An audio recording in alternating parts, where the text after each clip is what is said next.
तो क्या पाकिस्तान वो तीसरा बड़ा मुल्क हो सकता है? प्रिंस मोहम्मद बिन सलमान ने रियलाइज किया कि अगर कतर के साथ हो सकता है और खुदा ना खास्ता अगर सऊदी अरेबिया की सॉवरेनिटी को अंडरमाइन किया तो फिर क्या करेंगे। एक बहुत बड़ा रिमिटर है इस वक्त Saudi Arabia into Pakistan. Panel में मेरे साथ मौजूद हैं सीनियर सहाफ़ी तज्ज़ियाकार सलमान आबिद साहब, उनके साथ तशरीफ रखते हैं ब्यूरो चीफ पंजाब शहजाद हुसैन भट्ट साहब। हमें प्रोग्राम में ज्वाइन कर रहे हैं major general retired Tariq Rashid साहब और माहिर मईशत डॉक्टर खाकान नजीब भी हमें आज के प्रोग्राम में ज्वाइन करेंगे। मैं गुफ्तगू का आगाज़ करना चाहूँगी तारिक रशीद साहब आपसे।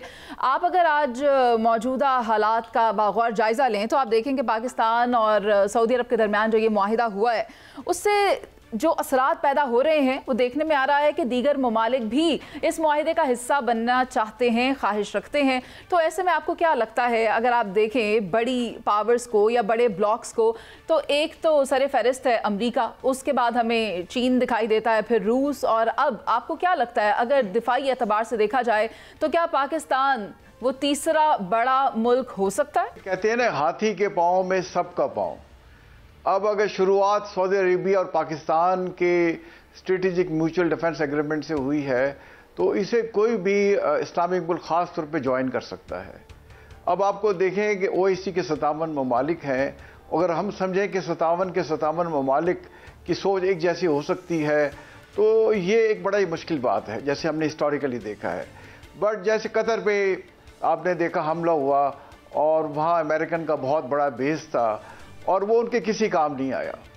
सिमिलरली बाकी गल्फ स्टेट में भी चीज़ें हैं, ख़ास तौर पे यूएई में है, बहरीन, कुवैत और इवन सऊदी अरेबिया में प्रिंस सुल्तान बेस पे अमेरिकन का एक बड़ी तादाद वहाँ मौजूद है।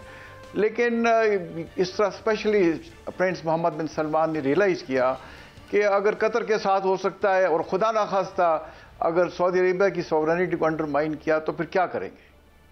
तो दुनिया में पाकिस्तान ही ऐसा वाहिद मुल्क था, अकेला ओआईसी का इस्लामिक मुल्क, जिसकी मिलिट्री ने पूरी दुनिया में अपनी बहादुरी, शुजात और प्रोफेशनल कॉम्पिटेंसी का झंडा गाड़ा था और अपने से 6 गुना बड़े दुश्मन को इबरतनाक शिकस्त दी थी। तो उन्होंने पाकिस्तान के साथ ये इनिशिएटिव लिया है और ये एक स्ट्रेटेजिक सरप्राइज़ है दुनिया के लिए भी और ख़ास तौर पर हिंदुस्तान के लिए। अब देखें हिंदुस्तान के लिए कितने सरप्राइजेज आए हैं। सबसे पहले देखें उनके लिए पाकिस्तान की अफवाज ने उन्हें चारों शाने चित किया 4-5 दिन की लड़ाई में। फिर हमारे फील्ड मार्शल साहब को अमेरिका ने बुला लिया, दूसरा उनको झटका लगा, तीसरा उन्हें देखें टैरिफ 50% लगा दिया गया और उन्हें समझ नहीं आई कि उनके साथ क्या हो गया। वो तो अमेरिका को अपना बड़ा स्ट्रेटेजिक पार्टनर समझते थे जी। फिर उन्हें एक सरप्राइज मिला कि ओआईसी कॉन्फ्रेंस में पाकिस्तान की अस्करी और मिलिट्री दोनों क़यादत को बुलाया गया और अब ये strategic surprise, mother of all surprises, ये जो हमने mutual defence strategic mutual defence agreement किया है, इस पे तो बिल्कुल चिरागों में इंडिया की रोशनी नहीं रही जी। ये सूरत हाल तो बिल्कुल वाज़े है। भारत इस वक्त क्या फेस कर रहा है वो तो एक जानिब है, उस पर हम आगे चलकर आएंगे। लेकिन शहजाद हुसैन भट्ट साहब, आप मुझे ये बताएं कि आपको क्या लगता है, अगर आज आप ये देख रहे हैं कि पाकिस्तान का लोहा पूरी दुनिया में माना जा रहा है, सऊदी अरब ने पाकिस्तान के साथ मुआहिदा किया, दीगर ममालिक भी ये इंटरेस्ट जाहिर कर रहे हैं कि वो इसमें हिस्सा ले सकते हैं, तो आपको क्या लगता है इसकी वजह क्या है? कि पाकिस्तान की स्ट्रैटेजिक लोकेशन है या जो पाकिस्तान ने भारत को शिकस्त दी वो है? आपकी दानिस्त में क्या है? दुरुस्त फरमा रही हैं, जोग्राफियाई अहमियत और स्ट्रगल बिल्कुल पाकिस्तान की फ़ौज ने, हुकूमत ने जो मसलसल स्ट्रगल की है उसी का ये नतीजा निकला है। लेकिन अगर आप बकौल शायर बात करें तो ये निसफ सदी का किस्सा है, 2-4 बरस की बात नहीं है मुनीज़े। अच्छा, सवाल ये है यहाँ पर कि अगर आप गौर करें तो 80 बरस हो गए हैं तकरीबन, जिसमें पाकिस्तान और सऊदी एक दूसरे को, और सबको मालूम है कि हम कोऑर्डिनेशन आपस में रखे हुए हैं। अब बात यह है, ये इस इत्तेहाद की जो बुनियाद है वो मुकद्दस मकामात हैं, वो हमारे ईमान का हिस्सा है। और अगली बात सिर्फ मुनीज़े ये है कि पाकिस्तान जो जोग्राफी सतह पर है, यहाँ पर आपको चाइना को, रशिया को आपके साथ कोऑर्डिनेशन बेहतर करना पड़ेगा। ये मजबूरी है सबकी, ये अल्लाह पाक की रहमत है। और इस रहमत के नतीजे में गौर कीजिएगा, अगर आपको खाना काबा और मक्का मदीना का सरबराह, आपको उनकी कमांडिंग पोजीशन, आपको उनकी फौज, आपको उनकी ये दी जा रहा है कि तुमने हिफाजत करनी है, तो मेरा ख्याल है हम सबको दुनिया में ही जन्नत मिल गई है भाई। मेरे लिए तो ईद की घड़ी है। हाँ शहजाद हुसैन भट्ट साहब, लेकिन मैं तो साथ ही साथ वो बगराम एयरबेस वाली बात भी मेरे जहन में घूम रही है, मैं उस पर बाद में आती हूँ। लेकिन अभी मुझे माहिर मईशत डॉक्टर खाकान नजीब साहब की तरफ जाना है। खाकान साहब, आप मुझे बताएं, आपने भी ये देखा है कि ये जो डिफेंस एग्रीमेंट हुआ है उसके बाद पाकिस्तान की बाज़ गश्त किस तरह से सुनाई दे रही है, लेकिन ऐसे में जहाँ हमने बात की कि अमेरिका एक बड़ा ब्लॉक है और उसके बाद चीन है, रशिया है, तो फिर आपको क्या लगता है, क्या पाकिस्तान अपनी जगह टॉप 3 में बना रहा है? मुनीज़ा, अगर आप पाकिस्तान की इस वक्त पोजीशन देखें, और जैसे मैं कहता हूं कि 10 मई के बाद वो पोजीशन कुल्ली तौर पे तब्दील हो गई है, मुझे बताएं कितने मुल्क हैं जो हंस के हैंडशेक कर सकते हैं चाइनीज़ के साथ, यूएस के साथ, सऊदी अरेबिया के साथ, टर्की के साथ।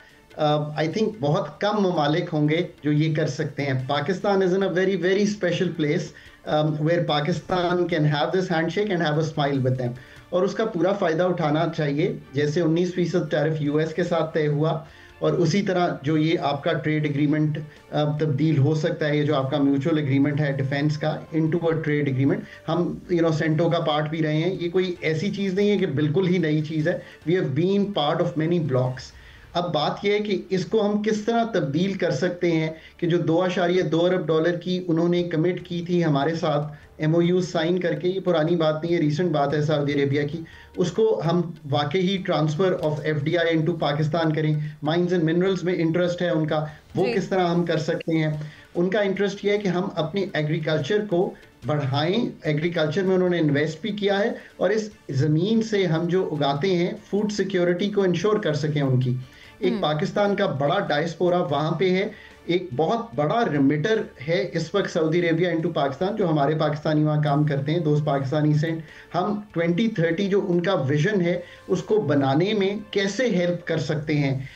एक बहुत बड़ी अपॉर्चुनिटी है पाकिस्तान के लिए। इन द एंड बात आएगी कि क्या हम इस सारी अपॉर्चुनिटी को एग्जीक्यूशन फेज में ले जा सकते हैं कि नहीं। We have always found it difficult कि हम MOUs, हम एग्रीमेंट्स बहुत अच्छे करते हैं, हम बहुत करीब आ जाते हैं, पर क्या हम इसको वाकई तब्दील कर सकते हैं। आई थिंक अदराक सब लोगों को इस बात का है कि both on the defence level Pakistan का एक बड़ा ही डिफरेंट स्टैचर है, बट आई थिंक ये भी अदराक कराना कि हम इकोनॉमिकली अपने आप को, चाहे वो एनर्जी सेक्टर है, फूड की प्रोडक्टिविटी है, यानी कि जिस तरह हमारी ज़रात की प्रोडक्टिविटी है, जिस तरह हमारी वाटर मैनेजमेंट है, जिस तरह मौक़े हैं इन्वेस्टमेंट के पाकिस्तान में, उनको बेहतर करना, डीरेगुलेट करना, PIA को बेचना, एनर्जी सेक्टर को बेचना, ये हैं काम जो आपको करने हैं, सो दैट जो इतना बड़ा डिफेंस पैक्ट, और जैसे मैंने पहले शुरू किया था, that handshake that Pakistan and Pakistani and the Pakistan authorities can do with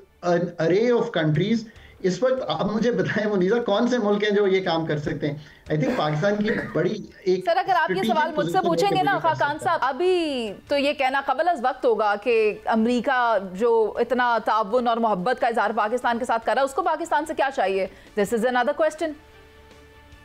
देखिए, ये जो आपके ताल्लुकात होते हैं ना ममालिक के साथ, वो म्यूचुअल बेनिफिट पे ही बेस्ड होते हैं और होने भी चाहिए, इसमें भी कोई दो आरा नहीं है। पाकिस्तान में एक माइंस एंड मिनरल्स की स्टोरी आप लिखना चाहते हैं, और जो टिटियम बेल्ट है बलूचिस्तान की, zinc, magnesium, copper, gold, exactly ये तो सोने की चिड़िया है पाकिस्तान। खाकान साहब, हमारे साथ ना सलमान आबिद साहब भी हैं और उन्हें भी शामिल गुफ्तगू करना है। अच्छा, तो सलमान आबिद साहब, आप मुझे बताएं, नायब वज़ीर आज़म का जो स्टेटमेंट सामने आया है उसके बाद तो ये लग रहा है कि ठीक है, दीगर ममालिक की जानिब से शमूलियत का इजहार किया जा रहा है, तो आपको क्या लगता है सऊदी अरब और पाकिस्तान का मुआहिदा सिर्फ आगाज़ है, यानी इब्तदा है? देखिए, पहली बात तो ये है कि दुनिया दो बड़ी ताकतवर ममालिक के ब्लॉक्स का हिस्सा बनती जा रही है। एक तरफ अमेरिका है और दूसरी तरफ चाइना है। पाकिस्तान जो है इस वक्त एक बैलेंसिंग प्लेयर के तौर पे मौजूद है, जहां उसने अमेरिका के साथ अपने ताल्लुकात को भी मेंटेन करना है और साथ साथ चाइना के साथ भी अपने ताल्लुकात को मेंटेन करना है। लेकिन जो एक नई तब्दीली आई है पाकिस्तान के तनाजुर में, वो मुस्लिम ब्लॉक के अंदर है। ये जो पाकिस्तान सऊदी अरब डिफेंस माहिदा हुआ है, इसकी बुनियाद के ऊपर पाकिस्तान इस वक्त इस्लामी मुल्कों के दरमियान एक लीड करता हुआ करैक्टर के तौर पर सामने आया है, और इस्लामी ममालिक की जो तवज्जो है वो पाकिस्तान की तरफ बड़ी है। और यही वजह है कि जो अब बहुत से लोग कह रहे हैं कि कुछ नए ममालिक भी इस ब्लॉक का हिस्सा बन सकते हैं, इस माहिदे का हिस्सा बन सकते हैं, जिसका इजहार वज़ीर ख़ारजा इसहाक़ डार साहब ने भी किया है। और मुमकिन है कि बहुत से ममालिक इसका हिस्सा बन जाए आगे जाकर, और ये सऊदी अरब और पाकिस्तान की एक म्यूचुअल अंडरस्टैंडिंग होगी जिसके बाद बहुत से ममालिक इसका हिस्सा बने। इसका मतलब ये है कि एक तरफ अमेरिका है और एक तरफ चाइना है, तीसरी तरफ मुस्लिम दुनिया को भी ये रियलाइजेशन हुई है कि अगर हमने मिलकर कोई जॉइंट स्ट्रेटजी डेवलप ना की और अमेरिका और चीन के साथ अपने मामलात को डील ना किया तो हमें कोई फ़ायदा नहीं मिल सकेगा। इसलिए मुस्लिम दुनिया के अंदर भी ये जो सोच इस वक्त परवान चढ़ी है वो इसी वजह से आपने देखा कि ये सऊदी अरब और पाकिस्तान का डिफेंस माहिदा सामने आया और इसी के नतीजे में बाकी ममालिक उसका हिस्सा बनने की बात कर रहे हैं। तो मैं ये समझता हूँ कि एक तीसरी ताकत के तौर पर पाकिस्तान उभरा है और अब ना सिर्फ पॉलिटिकली बल्कि साथ साथ अपने डिफेंस के कॉन्टेक्स्ट में अपनी स्ट्रेटेजिक पोजीशन की वजह से उसकी पोजीशन बहुत बेहतर हो गई है। और ये जो पाक भारत हालिया कशीदगी हुई इसके बाद जो पाकिस्तान को अचीवमेंट मिली है सफारतकारी के कॉन्टेक्स्ट में, डिप्लोमेटिक कॉन्टेक्स्ट में, और ये जो इंडिया के बारे में एक बड़ा परसेप्शन बना हुआ था कि वो इंडिया एक बहुत बड़ा ताकतवर मुल्क है और पाकिस्तान उसके नज़दीक कुछ भी नहीं है, पाकिस्तान ने जिस तरह से अपने आप को परफॉर्म किया उसने पूरी दुनिया के सामने ये चीज़ बाबर करवाई है कि पाकिस्तान को अंडरमाइन ना किया जाए। पाकिस्तान एक बड़ी ताकत है और अगर कोई पाकिस्तान के खिलाफ जारियत करेगा तो उसको मुंह तोड़ जवाब दिया जाएगा जैसे हमने भारत को दिया है। तो मैं अब ये समझता हूं कि जो अमेरिका और चीन है वो पाकिस्तान की ताकत को देख रहे हैं और इसी वजह से अमेरिका का जो रोमांस है वो भी पाकिस्तान की तरफ बढ़ा है, चाइना का पहले से पाकिस्तान के साथ ताल्लुकात बहुत बेहतर है। तो ऐसे में ये जो तीसरा ब्लॉक है जिसको मैं मुस्लिम ब्लॉक के तौर पर देख रहा हूँ, पाकिस्तान इसमें लीड करने की पोजीशन में नजर आता है और पाकिस्तान की पोजीशन जो है वो मुस्तहकम दिखाई दे रही है। लेकिन मुझे शुक्रिया अदा करना है डॉक्टर खाकान नजीब का कि वो हमारे साथ प्रोग्राम में थे। और जहाँ तक बात है कि इंटरेस्ट जाहिर किया जा रहा है दीगर ममालिक की जानिब से स्ट्रैटेजिक डिफेंस एग्रीमेंट का हिस्सा बनने पर, तो ऐसे में देखा यह जा रहा है कि पूरी दुनिया एक बार अलर्ट हो गई है कि आखिर होने क्या जा रहा है।